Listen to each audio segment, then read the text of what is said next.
peut-être, mais bientôt. Allez, on continue de parler du Nigeria où nous évoquons donc cette proposition de l'opposant Atiku Abubakar qui donc propose d'amnistier les corrompus. Credo, justement, la question vous était adressée sur cette mesure-là. Est-ce qu'il faut forcément aller dans le tout menace, dire oui, si je suis élu, je vais mettre en prison ceux qui ont détourné ici? Ça n'a souvent jamais marché.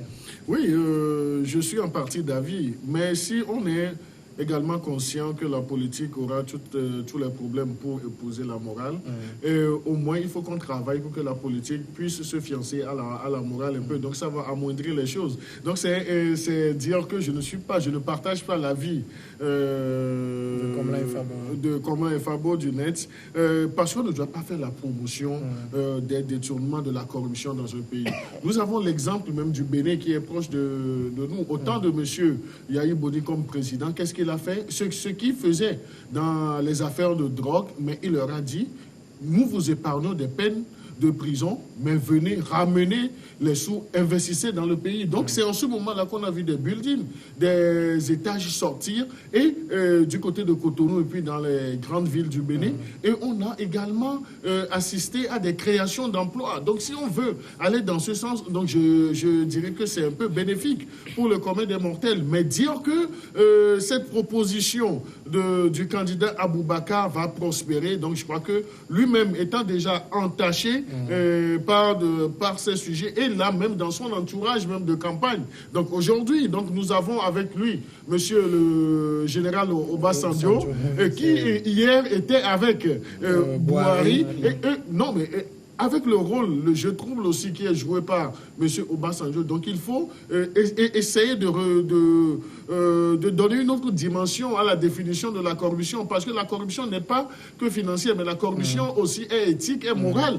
Donc là, on ne peut pas, lorsqu'on on veut construire un pays, dire que ceux qui ont volé de l'argent, ceux qui ont fait des détournements, ce sont des délits qui sont des délits de droit commun qui sont punissables. Maintenant, qu'on fasse leur promotion parce qu'ils ont retourné les sous, s'ils ont retourné les sous même, donc c'est dire qu'eux-mêmes, ils sont en train de concrétiser le délit, que réellement ce sont des voleurs. Donc là, quelle est l'éducation qu'on veut donner à la population, à la masse, surtout à cette jeunesse-là? Donc c'est dire que dans un créneau donné, tout est permis. Donc tu peux faire tout ce que tu peux faire, tu peux voler, tu peux détourner comme cela se doit, mais à l'approche des élections, essayer d'attendre des mesures qui puissent t'absoudre et autres. Donc je crois qu'il y a cette question d'éthique qu'on doit avoir en politique. Pour ma part, ce n'est pas une bonne proposition.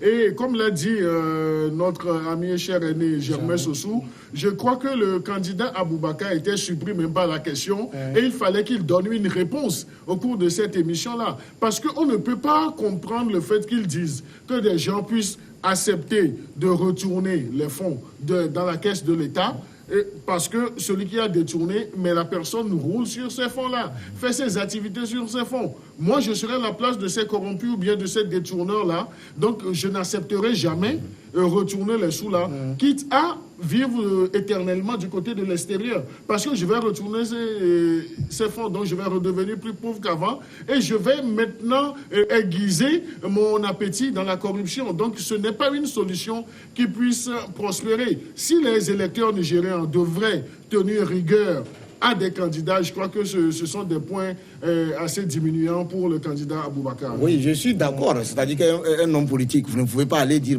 si vous revenez, si vous des menaces, tout ça. Mais tout à fait. Mais aujourd'hui, comme vous avez dit, il faut regarder regarder les acteurs politiques du Nigeria. Mais regardez leur âge. Mais c'est les mêmes personnes qui se passent le pouvoir politique là. Depuis les années 80. Mais il faut faire en sorte aujourd'hui que la morale soit au cœur du politique. Parce que quand moi j'écoute les gens dire, mais est-ce que c'est possible? Oui, mais justement, est-ce que c'est pas dogmatique de dire non, ce n'est pas. C'est pas dogmatique. Vous savez que la politique, par essence, est dénuée de toute morale. Malheureusement, voilà, c'est là où on ne s'entend pas. C'est-à-dire qu'il faut faire en sorte qu'une nouvelle génération de politiciens émergent. Vous ne pouvez pas dire dans d'autres pays de nouvelle génération net qui ont été pires que les anciens. Non, mais c'est ce que je dis, voilà. Comment les gens sont parachutés en politique? Vous savez, aujourd'hui, vous ne pouvez pas, vous m'excusez, vous ne pouvez pas aujourd'hui vous permettre de dire, mais parce que j'ai des milliards, et donc ça me donne C'est pour cela que je dis, regardez les acteurs. Voilà comment les gens arrivent en politique. Vous ne pouvez pas, si vous voulez faire, vous venez en politique pour le bien-être des gens. Lorsque vous êtes un acteur politique, vous dites, mais vous aviez volé. Bon, vous ramenez l'argent. Encore comme mon ami Credo l'a dit, cet argent-là, qui vous garantit même que si on réinvestit cet argent-là, vous donnez même la force à celui qui est au pouvoir. Puisque c'est lui qui dirige l'État, c'est à lui vous versez l'argent. S'il a cette manne-là, lui, c'est lui-même qui parle, c'est un corrompu, tout le monde a fait. Même si ce n'est pas un corrompu. Non, mais c'est quand vous avez les institutions qui ont travaillé sur les choses, on sait. Bon, s'il n'y a pas encore de preuves, on sait comment. Mais lui-même, il est soupçonné. Lorsque on a du doute sur une personne, déjà, c'est un problème. Donc, quand vous dites à la population, tout le monde entend disant, mais ceux qui ont volé, qui a volé? Je vous ai déjà dit que ce n'est pas les pauvres paysans qui ont volé, c'est les mêmes personnes qui ont le pouvoir qui ont volé. Mais vous donnez du pouvoir à des gens qui ont déjà du pouvoir d'écraser davantage les gens. Non, il faut leur demander tout simplement. Moi, je pense que cette question, il aurait dû ne même pas répondre. Parce que si l'électorat est véritablement éveillé, mais en tant que ça va jouer contre lui. Il doit quand même avoir ça. Oui, il aurait pu trouver une autre.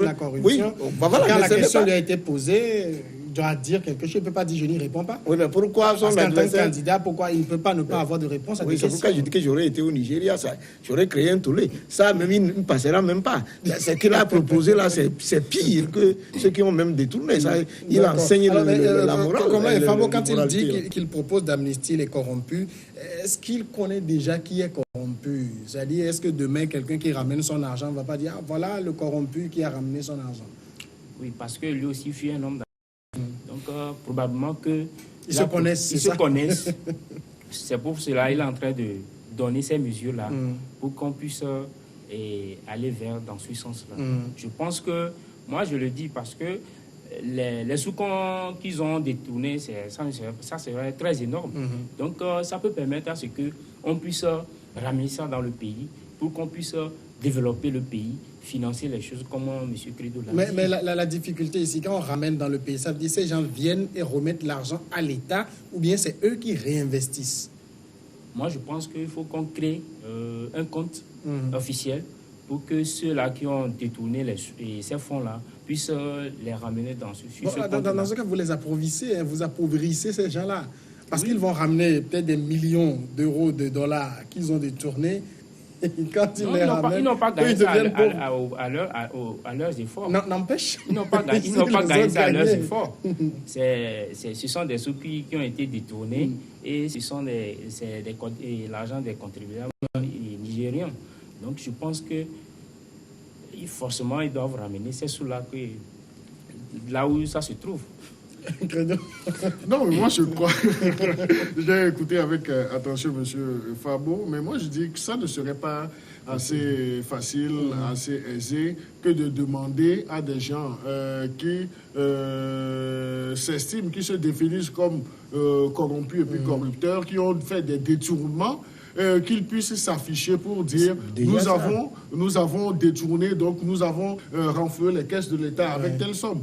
Qui sont ceux qui vont gérer ces sous-là? Bon, est-ce qu'il y a déjà un programme pour, disons, réinvestir ces sous pour que ce soit bénéfique aux populations? Donc, il n'y a pas encore ça. Je serai à la place du candidat Boubacar que j'irai dans la droite ligne de la promesse de M. Bouhari pour dire la corruption, c'est une gangrène, donc c'est un fléau. Donc il faut combattre cela, mais que nous allons mettre des mécanismes en place si nous accédons au pouvoir. Que de dire en tour de rue qu'il va faire la cour. Donc on a comme l'impression, non seulement il connaîtrait les personnes qui se sont investies dans la corruption, donc il va leur faire la cour pour qu'ils ramènent les sous. Et les sous là vont servir à ce que lui puisse après défendre un bilan politique parce qu'il a besoin de moyens. On sait que la politique, c'est l'argent. Lorsque vous n'avez pas les moyens de votre politique, vous ne pouvez pas prospérer. Mais je crois que c'est une insulte. Et l'insulte là n'est pas que physique, mais c'est une insulte à l'intelligence même du peuple nigérien. Parce que s'il est établi qu'il y a des corrupteurs, il y a des corrompus, que vous avez identifiés, mais pourquoi ne pas donner le bon exemple pour décourager cette jeunesse-là? Maintenant, vous voulez concrétiser, disons, ces détourneurs de la République et vous leur demandez de verser les fonds détournés au-delà. Certes, même s'il y a des gens qui ne réfléchissent pas par deux fois avant d'agir, donc ils ne vont pas oser se déclarer, même essayer de retourner la totalité de leurs fonds, parce que c'est ce qui fait également leur force. Et vous savez, ceux qui sont corrompus, ceux qui sont des détourneurs, donc ce sont des gens qui s'assimilent ou bien qui ont une mafia, donc c'est toute une chaîne. Et lorsque toi, tu vas te hasarder à le faire pour dire que tu auras le soutien ou bien la protection d'un système politique, donc c'est dire qu'après, tu es en train de lâcher ton réseau. Donc c'est là où la question de l'éthique, de la morale revient. Donc on doit décourager ces genres de choses-là. Et être un acteur politique, vouloir, disons, soutenir ces thèses-là, donc moi je me dis, si un acteur politique va sur ce terrain, c'est que l'acteur même est déjà pré-corrompu. S'il arrive à la tête de l'État, c'est la corruption qui va être la règle. Alors, mon cher ami Samuel, vous savez, il ne faut pas passer par cadre. Moi, je respecte ce que mon ami Fambo vient de dire. Mais je vous dis encore une fois que dans nos pays africains, nous avons besoin véritablement de faire en sorte que la politique rime avec la morale. Autrement dit, franchement, il ne restera plus rien de nos États. Franchement. Et quand un tel personnage fait une telle proposition, franchement, je ne sais pas si vraiment il a avec lui des communicateurs, mais je ne sais pas quelle mouche il a piqué. Mais si nous ne pouvons pas aujourd'hui applaudir une telle proposition, parce que c'est la corruption qui a rendu nos pays africains aujourd'hui ce qui sont devenus totalement pauvres. Un État, ce qu'on appelle un État a tous les moyens. L'État a tous les moyens pour détecter donc, les corrupteurs, les sommes détournées. Mais alors, si vous êtes un responsable d'État, vous voulez que ça marche pour vous, pour vos populations et vos enfants après. Mais vous mettez les mécanismes pour que, après vous, les gens puissent continuer par gérer l'État. Si on connaît le corrompu, moi je pense que il faut pas passer par 4 chemins, mais il faut demander, il faut déclencher les mécanismes juridiques qui permettent aux gens de ramener ce qu'ils ont pris. C'est tellement important. Et c'est comme ça qu'on peut garantir l'avenir. Mais en disant non, mais il faut négocier avec eux parce qu'ils ont détourné, qui ne leur appartient pas. Les enfants, ils ont fait, ils sont devenus comment on les appelle dans notre pays, la minorité. Ils sont devenus extrêmement milliardaires. Ils marchent sur tout le monde. Mais il faut redistribuer ce qui appartient à tout le monde. Et ce n'est pas sur la base des négociations. Ça, on ne négocie pas. Si les gens ont été des voleurs, il faut avoir le courage. Et je ne vois même pas un voleur venir se mettre à la place publique pour dire, oui, on a fait appel, moi j'ai détourné 23 milliards, bon voilà, vous voulez prendre combien de tournements? Mais c'est pas possible. Ils ne vont même pas ramener. Je crois que ça c'est une fausse... On va évoluer, on va passer à la République démocratique du Congo. Le nouveau président RD congolais, Félix Tshisekedi, a rendu visite lundi aux militaires de la garde présidentielle, confirmant sa volonté de rassurer l'appareil sécuritaire légué par son prédécesseur Joseph Kabila. N'ayez pas peur, vous êtes entre de bonnes mains. Votre commandant suprême sera bienveillant envers vous comme son prédécesseur, a déclaré le président congolais à plusieurs centaines de militaires et leurs dépendants dans un camp militaire de Kinshasa. J'avais promis d'améliorer les conditions sociales des militaires. Je suis venu visiter le camp Tchachi pour voir comment les soldats et leurs familles sont soignés afin d'améliorer leur sort, a-t-il indiqué sous les applaudissements et des cris de joie des épouses et des enfants des militaires. Comme là, Fabo, c'est Mao Tse-tung qui disait que le pouvoir est au bout du fusil. Félix Tshisekedi l'a compris, il faut aller vers les militaires, les rassurer pour pouvoir être bien assis dans son fauteuil, c'est ça? Oui, moi je pense que c'est la bonne des choses, parce qu'eux aussi sont des employés de la République du Congo. Donc il faut œuvrer à ce que leurs conditions de travail, leurs conditions de vie soient bien améliorées, parce que lui aussi veut protéger son fauteuil.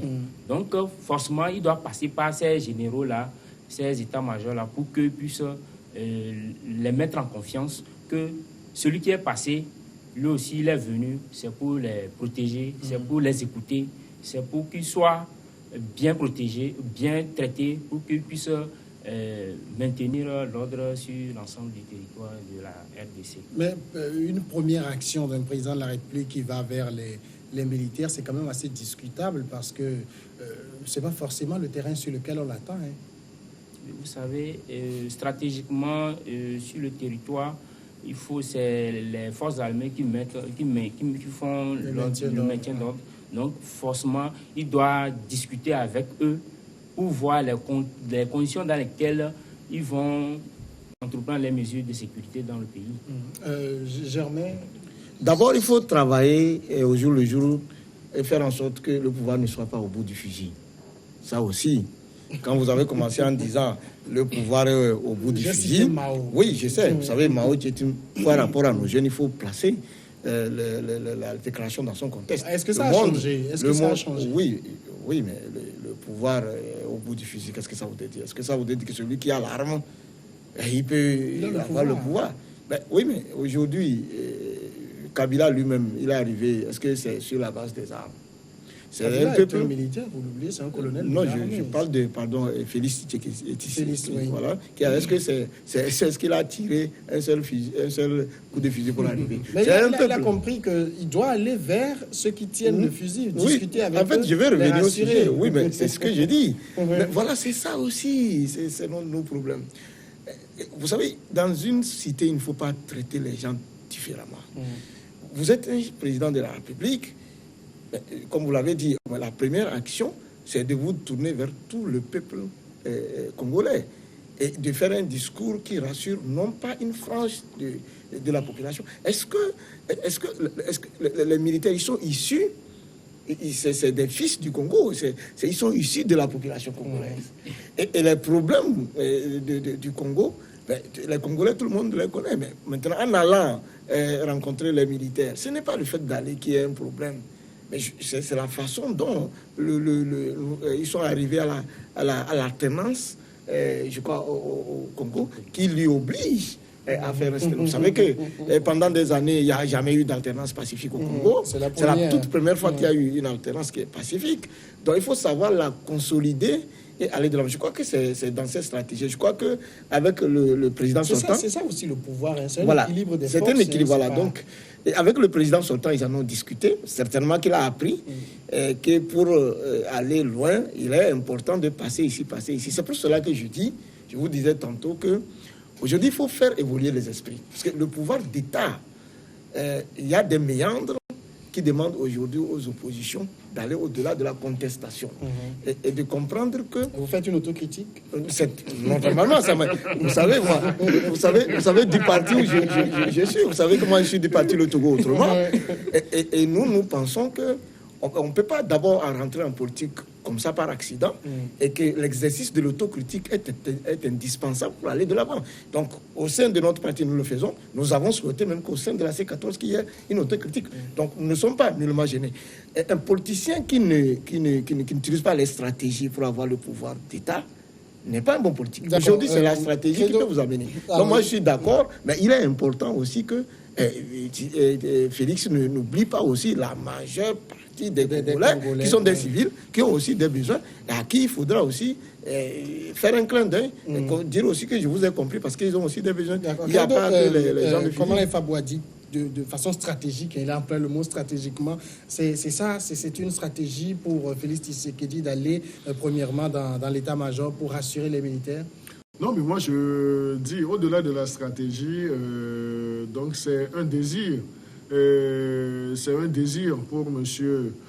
Tshisekedi d'être rassuré lui-même d'abord, parce que c'est vrai, l'alternance, on l'a eu, mais on l'a eu dans des situations assez complexes. Je ne parlerai pas d'assez difficiles, mais assez complexes, parce que aujourd'hui, il y a le candidat Fayoulou qui est toujours dans une logique, et lorsque vous voyez le schéma, donc c'est comme si on a préféré M. Tshisekedi à un candidat comme Martin Fayoulou. Donc là, il y a déjà ce précédent. Maintenant, et sachant que M. Kabila a eu à négocier, ou bien que cette armée était demeurée loyale à M. Kabila, donc il va falloir qu'il fasse ce pas. Et c'est un pas qu'il a fait, et c'est un pas qui est assez politique.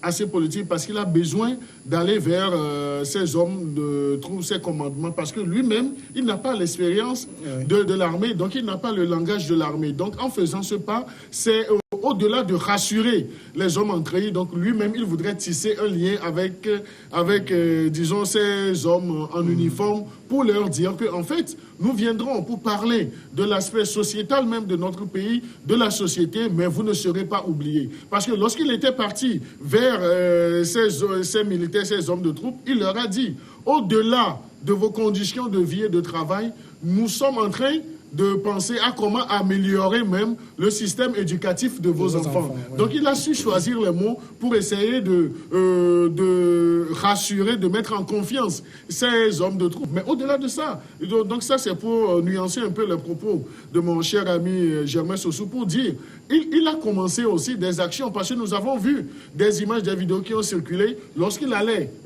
au service. Donc il a vu une dame qui était, qu'on dépossédait de sa maison. Donc le président s'était arrêté et le président a demandé à ce que les agents de forces de l'ordre qui étaient venus pour renvoyer cette femme-là puissent stopper leurs actions jusqu'à ce qu'ils puissent, disons, voir clair dans cette affaire. Donc je dis, c'est un président qui veut être non seulement proche de la population, mais il a besoin également d'être proche de l'armée, comme l'armée aussi doit être proche de lui. Et c'est peut-être ce que dit Germain, Félix Tshisekedi a compris que la manière dont il est élu l'oblige à ça aussi. Oui, bien sûr. Parce qu'il faut que lui-même soit rassuré de façon sécuritaire et qu'il mette les moyens nécessaires à la disposition de cette armée-là pour qu'il puisse mener sa politique. Moi, je pense que... Et ça veut dire clairement, ce qu'il dit à l'armée, c'est que je vous mets dans de bonnes conditions, mais je compte aussi sur vous. C'est ça? Oui, bien sûr. Parce que l'RDC est très, très vaste. Et il va avoir aussi des affectations dans des lieux pour le maintien d'ordre. Donc, ces soldats vont se déplacer, ils vont laisser leurs familles et autres. Donc, il va les rassurer pour qu'ils puissent bénéficier de bonnes conditions de travail, une fois de bon, pour pouvoir bien faire le travail. Moi, je pense que c'est une bonne démarche. Ouais. Vous avez l'impression, par exemple, quand vous regardez la RDC, c'est valable pour la plupart des pays d'Afrique, que l'armée est républicaine? Non. C'est-à-dire se met au service du pouvoir régulièrement installé. Non, c'est ce dont nous parlons. Si nos armées étaient républicaines, ils n'en avaient pas besoin de le dire haut et fort. Parce que non, je dis... Mais on voit aussi sous notre cieux, par exemple, je veux parler de la France, des États-Unis. Oui, par exemple, les réveillons, vous voyez le président américain, le président français, qui va déjeuner avec les troupes. Oui. Quel que soit le pays, il y a cette nécessité de parler avec les troupes, de les rassurer aussi. Vous savez que l'armée, c'est l'épine dorsale d'un État. Ça, on est d'accord. Mais lorsque vous êtes élu chef de l'État, vous êtes, dans la plupart de nos constitutions, vous êtes le commandant en chef de l'armée. L'armée est sous vos commandements. Vous n'avez pas besoin de dire publiquement, je suis tout ça. C'est pourquoi je vous dis que le cas de la RDC est un cas, entre guillemets. C'est la façon dont la passation, comment les Congolais sont arrivés à l'alternance, c'est ça qui lui oblige. Sinon, il n'a pas besoin. L'armée fait partie même si elle est importante, la déclaration telle qu'il a faite, c'est justement pour s'assurer que le pouvoir va être tranquille en fait de faire les choses. Alors, sinon, les autres chefs d'État qu'on a élus dans nos pays, est-ce que vous avez vu une telle déclaration? Le cas de RDC est un cas atypique. C'est pour cela qu'il a dit il doit le dire et pouvoir compter sur cette armée. Sinon, autrement dit, ce n'est pas la peine de le dire.